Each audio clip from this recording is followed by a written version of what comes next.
It is currently in the appeals process. It is currently in the appeals process, but according to ESPN's Adam Schefter, Vonn Miller is going to be suspended for 4 games this year. He had 18.5 sacks last year. It is a huge loss for the Denver Broncos for 4 games, not only because of Vonn Miller's presence not being on the field, but they also lost Elvis Dumervil because of failed paperwork filing, and he is off to rival the Baltimore Ravens. Now, in 2011, this is interesting, according to thebigleague.com, he had a positive test for amphetamines and weed. That was his rookie year. And now, according to Brandon Krisztal, he says, and of 104.3 The Fan, this is also on thebigleague.com, it is weed and Molly. Now, what I've learned about Molly, other than from Trinidad James, which you frequently listen to, is that it's a watered-down version of ecstasy. And you just want to dance, is pretty much the feeling. Down, so it's not really ecstasy. It's not as... It's like, hey, what happened last night? You go out, pure. I did some Molly, and I had a nice time. Yeah. It wasn't exactly ecstasy. No, but I mean, like, you still want to go to, like, you know, ragers and all that sort of crap. I mean, yeah, whatever the kids do these days. Sound like you've done a lot of ecstasy. Yeah. Have you ever done ecstasy? No.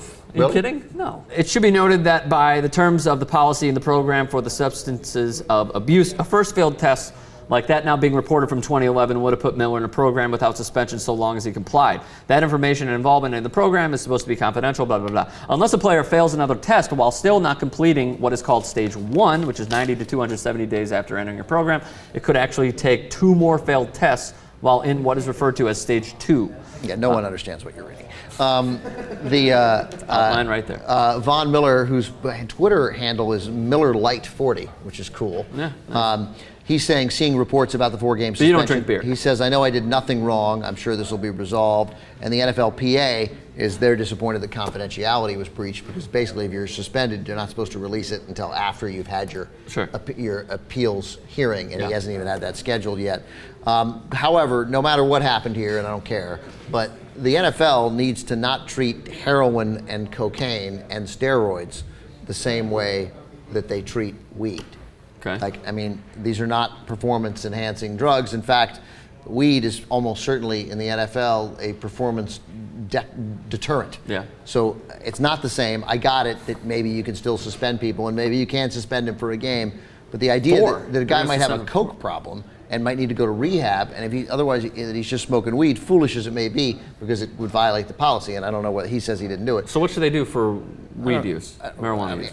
Nothing. Nothing. That would be bold, but at the bare minimum, they need to recognize it would be an important stand of the NFL to send a message to everybody else. Hey, we know this is not the same. Okay. We're not going to treat it the same. Can I give you the NFL's perspective on all this, which is the complete opposite of what you're saying? What about they're supposed to be role models. If they get away with smoking weed, are the kids going to get away with smoking weed? I got news for you. The kids are getting away with smoking weed. Yeah. So no, it's silly. It's not. The role model argument is a terrible, terrible argument. Why? Because first of all, it puts weed in the same category as cocaine. You want to teach kids that cocaine is something they should stay away from, and weed is less serious, and that they should do it when they're grown-ups. They should wait till they're 18. You know, and most of them won't. Don't do it. Don't do coke unless you're 18. Is that what you're saying? Don't do weed unless you're 18. Don't do coke at all. Okay. You know, and you know it's dangerous. And steroids are a performance enhancer, so that the NFL's got to leave them out too. But you know, so they do an irresponsibility to kids when you mislead kids. Yeah. That's what you really. You want to be a role model, then deal with the truth. Yeah. So again, it is in the appeals process. We'll keep you updated here. And by the way, it's just 4 games. It's not the end of the world. Well, no, they can afford to lose 5. I mean, come on. That's right. That's right. Maybe that's great. It'll cost them a game. Yeah, totally. Against Kansas City. Why not? Great news for the Broncos. Vonn Miller could miss 4 games.